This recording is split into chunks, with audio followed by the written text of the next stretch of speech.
आज हम गांधी और नेहरू के खानदान के बीच भेद एवं समानताओं को समझेंगे। गांधी का खानदान मतलब महात्मा गांधी का खानदान, नेहरू का खानदान मतलब जवाहरलाल नेहरू का खानदान। अब हम देखते हैं कि जहां तक गांधी और नेहरू के खानदान की बात है, गांधी जी जो कि महात्मा गांधी जी थे, उनका जो खानदान था उसका आज कहीं पता नहीं है। अब जिसे हम नेहरू का खानदान कह रहे हैं वही गांधी के नाम से आज जाना जाता है। अच्छा, ऐसा क्यों है? वो था तो नेहरू का खानदान।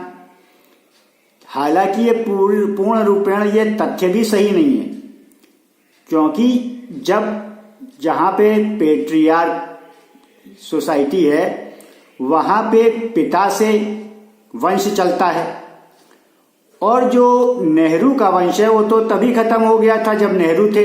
नेहरू के खात्मे के साथ नेहरू का वंश खत्म। उस लिहाज से तो ये जो वंश चल रहा है जिसे नेहरू के वंश के तौर पे जानते हैं, ये तो उसके फिरोज जहांगीर खान का वंश चल रहा है।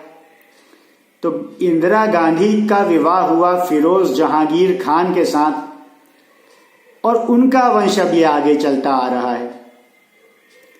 तो ये फिरोज का वंश है, खान साहब का, न कि नेहरू का।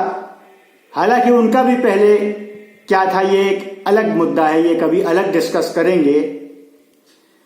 तो ये हम देख पा रहे हैं, ये है जहां तक भेद की बात है। भेद इसमें यह है कि पहले तो नेहरू की, अगर हम नेहरू से भेद करें गांधी महात्मा गांधी का, तो महात्मा गांधी का खानदान तो चला आ रहा है जिसका अता पता नहीं है।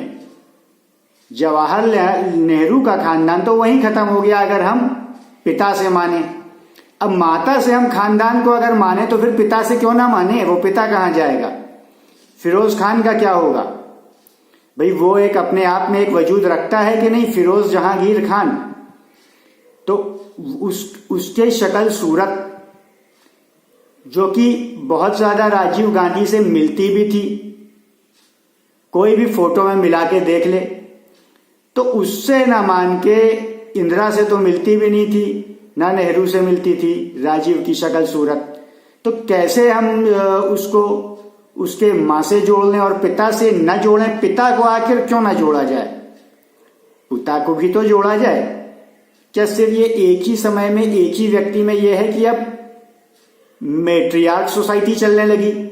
चलो चलने लगी, लेकिन उसे छुपाओ क्यों? जो पिता है तो पिता भी है, उसकी चर्चा ना करके सीधे बाप दादा की चर्चा करते हैं। अरे तो वो बाप दादा पॉपुलर हैं। अरे बाप दादा पॉपुलर हैं, मतलब कि नाना वगैरह पॉपुलर थे उनके, तो बाप दादा को भी पॉपुलर कर लेता।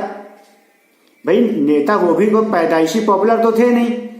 जब जीवन में आए, पहले मोतीलाल नेहरू ने वकालत की, पैसे कमाए, तो जवाहरलाल को विदेश भेजा, अमीर थे वो, सारी सुविधाएं मिली, तभी अंग्रेजों से अच्छे संबंध बने, तभी एलन ऑक्टेवियन ह्यूम की कांग्रेस में एंट्री मिली, इतने बड़े पद पर मिली। तो मेहनत की ना, तो उसके बाद उनके आगे वाले लोग इतनी पहचान पाए। अब इतने पहचान पाए हुए लोगों के ही जो रिश्ता कर रहा है, वो तो अगर चाहे आज रात पॉपुलर कर दे। सोनिया गांधी को नहीं किया क्या? सोनिया कैसे पॉपुलर हो गई? कांग्रेस अध्यक्ष बनी, पॉपुलर ही रही। और ये कहा जाता है कि मनमोहन सिंह भी उनके कहे बगैर कुछ करते नहीं थे, वो तो बोलते तक नहीं थे। तो यहां तक कि ये वाली तो स्थिति है। तो हम देखें कि गांधी और नेहरू दोनों ने अंग्रेजों के साथ मिलकर बहुत काम किया। ऑक्सफोर्ड और कैम्ब्रिज में पढ़े, गांधी ऑक्सफोर्ड में, नेहरू कैम्ब्रिज में। लेकिन जो भी लाभ लेना था उनसे, या जो भी लाभ उनके कार्यों से उनको मिला, वो उनके जीवन काल तक ही मिला। गांधी के बारे में बता रहा हूं। नेहरू को भी उनके जीवन काल तक मिला, लेकिन फिर भी उनकी बेटी थी, तो बेटी की वजह से इन सबको मिला। तो नेहरू का तो फिर भी लाभ हुआ, लेकिन गांधी का जो लाभ हुआ वो सिर्फ गांधी तक रहा। गांधी के आगे वंश तक नहीं चला। गांधी के वंशज आज पता नहीं क्या कर रहे हैं, किसी को नहीं पता, उनको कोई नहीं पूछ रहा। जबकि फिरोज खां साहब के वंशजों को सब पूछ रहे हैं। तो खां साहब के वंशज सबसे ज्यादा लाभ उठा रहे हैं। गांधी जी ज्यादा पॉपुलर उस समय तो थे, अंग्रेजों के ज्यादा प्रिय भी थे। अंग्रेजों के लिए जब सेना में भर्ती होना था हिटलर से लड़ने को, तब उन्होंने अहिंसा की बात नहीं की। उन्होंने अहिंसा इंडियंस से तो की, अंग्रेजों से लड़ने के लिए कि भाई अहिंसा करो, अंग्रेजों से लड़ो मत। लेकिन जब अंग्रेजों की लड़ाई जर्मनी से हो गई तो हिटलर के खिलाफ लड़ने के लिए उन्हीं इंडियंस को तैयार किया कि अब तुम अंग्रेजों की तरफ से जर्मनों से लड़ो विश्व युद्ध में। तो इस प्रकार के ये काम करने वाले व्यक्ति, क्या किन्हीं लोगों ने उनसे सवाल किया, अच्छा गांधी जी ब्राह्मण संप्रदाय से थे, तो जब गांधी जी ब्राह्मण थे, अभी जो बात हो रही है ब्राह्मण भारत छोड़ो वाली, तो उसमें भी मैंने वीडियो बनाकर यही कहा कि ब्राह्मण लोग, जब ऐसा ब्राह्मण लोगों के बारे में कहा जा रहा है, तो ये कहने वाले जो भी लोग हैं ये ब्राह्मण से संरक्षण प्राप्त हैं। ब्राह्मण लोग इतने ऊंचे पदों पर सब बैठे हुए हैं। कम्युनिस्ट लोग ये कह रहे हैं, तो कम्युनिस्ट भी तो ब्राह्मण ही हैं। अधिकांश, सबसे ज्यादा पावरफुल कम्युनिस्ट भी ब्राह्मण ही हैं, पत्रकार भी ब्राह्मण ही हैं। रवीश कुमार कहने वाले अपने आप को रवीश कुमार पांडे, जो एनडीटीवी से त्यागपत्र दिए हैं, वो भी तो ब्राह्मण ही हैं। क्या कभी उन्होंने इस चीज के लड़ाई लड़ी, ब्राह्मण भारत छोड़ो जो जेएनयू में लिखा गया? सारे ब्राह्मणों के जो टॉप पे बैठे हैं उनके चाहने से ही तो ये सब हो रहा है। गांधी ने चाहा, अच्छा जब बंटवारा करा लिया, पहले कहा मेरी लाश पर से होगा, फिर खुद ही करा दिया, खुद ही कराया। उसके बाद चलो ब्राह्मण तो छोड़ दो, पाकिस्तान अलग, इंडिया अलग। फिर उसके बाद हिंदुओं से ये कहा कि अहिंसा के लिए तुम अपनी जान दे दो पाकिस्तान में, वहां मारे जा रहे हो तो मारे जाओ, वापस मत, इंडिया मत आना। ये ऐसी बातें, इतनी हिम्मत लोग लाते कहां से हैं? अच्छा, और मुसलमानों के लिए कहा कि मुसलमानों की जो संपत्ति रह गई है, जो लोग पाकिस्तान चले गए हैं, उनको छेड़ना मत, वो लोग कभी भी वापस आ सकते हैं। चलो भाई ठीक है, कहा। लेकिन एक तरफ ये कहा कि तुम अपनी जान दे दो, किसके लिए? अहिंसा के लिए। अहिंसा के लिए जान दे तो फिर अहिंसा रही कहां? वो तो हिंसा कर लेगा, जान देनी पड़ेगी तो हिंसा ही हुई ना। इतनी हिम्मत लोग लाते कहां से हैं? और ये भक्त ऐसे भक्त बन कैसे जाते हैं ऐसों के? तो ये एक चीज यहां पे गांधी का अध्ययन करते हुए ये भी चीज सामने आई कि ब्राह्मणों के लिए आत्मविश्लेषण का समय है।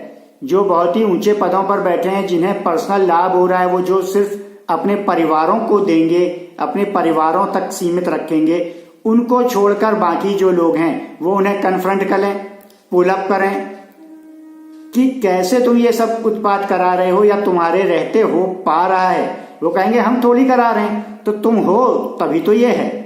तुम्हारे होते हुए, ऊंचे पदों पर बैठे होते हुए तुमने किया क्या, ये बताओ। और तुम्हारी जगह इस तरह की हरकत और कोई किसी के साथ हो तो वो क्या करता है? वो सब कुछ कर लेता है और तुम उससे भी ज्यादा कर सकते हो। तुम्हारी जो पावर है, करने पे आओ। तुम कुछ नहीं कर रहे हो, क्यों नहीं कर रहे हो? तो ये चीज कोई कहता नहीं, उल्टा उनकी चापलूसी करने लग जाते हैं कि हमारा रिश्तेदार है। अरे ऐसा कौन सा रिश्तेदार? कोई समझदार पुरुष हो, कोई समझदार महिला हो, तो उसका कोई रिश्तेदार उठपटांग की बात ऐसे करे तो फिर उसका अंजाम लोग जानते हैं। अरे इसी में एग्जाम्पल ले लो, हमारे इतने बुद्धिमान एक समुदाय है, मुस्लिम समुदाय। उस समुदाय में कोई मुस्लिम समुदाय के खिलाफत की कोई, जब उस शब्द उर्दू में लें, मुखालफत में कोई चूं भी कर दे, उसका अंजाम कहने की जरूरत नहीं, सबको बहुत अच्छे से पता है, पहले से पता है। लेकिन यहां पे ऐसा कैसे हो जाता है? वो क्या चापलूसी करते हैं कि चलो कह भी दिया तो मुसलमान है, कह रहा है, मुसलमान को आगे बढ़ा। अरे ये मुसलमान जो इतना बड़ा नेता है या इतना बड़ा पदाधिकारी है, बाबू है, कहीं से यूपीएससी पास करके आईएएस है, वो हमारा बाबू है, वो हमारा मुसलमान है, वो कुछ भी कह रहा है वो अच्छा, ऐसा कभी कहा उसने? उससे ही सीख ले लेते। अगर वो कह देगा बाबू बनकर, नेता बनकर चूं भी कर देगा, तो उसका अंजाम कहने की जरूरत नहीं, सबको पता है। लेकिन यहां ब्राह्मण उल्टा चापलूसी कर रहा है तो उसका रिजल्ट भी है, वो नहीं कर रहा है तो उसका भी रिजल्ट भी है, दोनों रिजल्ट भी सामने हैं। इसके बाद भी और कुछ जानना शेष रह गया है, लेकिन नहीं समझते। तो वही अब गांधी और नेहरू में देखें। अब गांधी ने जब इस तरह की हरकतें की तो गांधी का अंजाम क्या मिला, उनके वंश क्या कर रहा है, और नेहरू ने जो भी किया वो तो वह बात खत्म हो गई। अब हम आते हैं यहाँ पे, क्योंकि हम अभी पिता से कंपेयर कर रहे हैं तो गांधी की तुलना नेहरू से हो सकती है, हम महिला पक्ष को नहीं ला सकते यहाँ पे, क्योंकि अभी हम पुत्र को देख रहे हैं। या तो हमें गांधी की पुत्रियों का भी पता हो, पुत्रों का जरूर पता है, तो यहाँ पे हम पुत्र देखेंगे तो फिर अब हमें तुलना करनी पड़ेगी फिरोज खान से। फिरोज खान को गांधी ने सही में या दिखावे में कि भाई राजनीति है गोद ले लिया था, इसलिए नाम खान से गांधी कर दिया, फिरोज गांधी। तो फिरोज गांधी का ये वंश चल रहा है। अब गोद लिया था लेकिन गांधी का वो था नहीं, या तो गांधी का कोई होता नहीं तो इसी को मान लेते, गांधी का अपना पुत्र भी तो था, उसका क्या हुआ? उसका कुछ नहीं हुआ। और इसका क्या हुआ? इसका सब कुछ हुआ। तो जो जरूरत से ज्यादा इस तरह की हरकतें करता है उसको अंजाम भी ऐसे ही मिलता है। उसने अपने आप को लेके आगे बढ़ा, अपने साथ गद्दारी नहीं की फिरोज खान ने, तो आज उनका वंश मौज कर रहा है, और जिसने गलत काम किए उसके वंश का अंजाम भी सब देख रहे हैं। तो गांधी और नेहरू के बीच में यह तुलना थी कि कहां नेहरू और कहां फिरोज दोनों मिलके हो गए गांधी। हो नहीं गए, गांधी का सारा लाभ ले गए और गांधी के अपने को कुछ नहीं मिला, और दिया भी गांधी ने खुद ही, क्योंकि गोद लेने का भले ही वो सिर्फ एक कहना ही है, अपने हाथ से कोई दौलत नहीं लुटा दी, सिर्फ कह ही तो दिया कि मैं इसे गोद ले रहा हूं, दिखावा एक है, एक फॉर्मेलिटी है, बस इतना सा कर दिया। उसने तो इतना ही किया, लेकिन हुआ क्या? तो ये अंजाम है सामने। तो यहां पे हम समझ गए, यहां पे तीन खानदानों की तुलना हो गई, गांधी, नेहरू और खान, और जो लाभ पहुंचा वो खान खानदान को। उसके बाद जरूर कह सकते हैं क्योंकि इंदिरा गांधी के जरिए नेहरू खानदान को भी पहुंच गया। तो ये है वास्तविक विश्लेषण। इस वीडियो को ज्यादा से ज्यादा शेयर करें जिससे कि सही नॉलेज साथ में चल सके, और गलत नॉलेज में, मोटिवेटेड नॉलेज में, प्रोग्राम्ड नॉलेज में और एजेंडाधारी नॉलेज में कहीं फंस के उलझ के उसी को ना जीने लगें, अपना जीवन जिएं और अपने आप को लेकर आगे बढ़ें।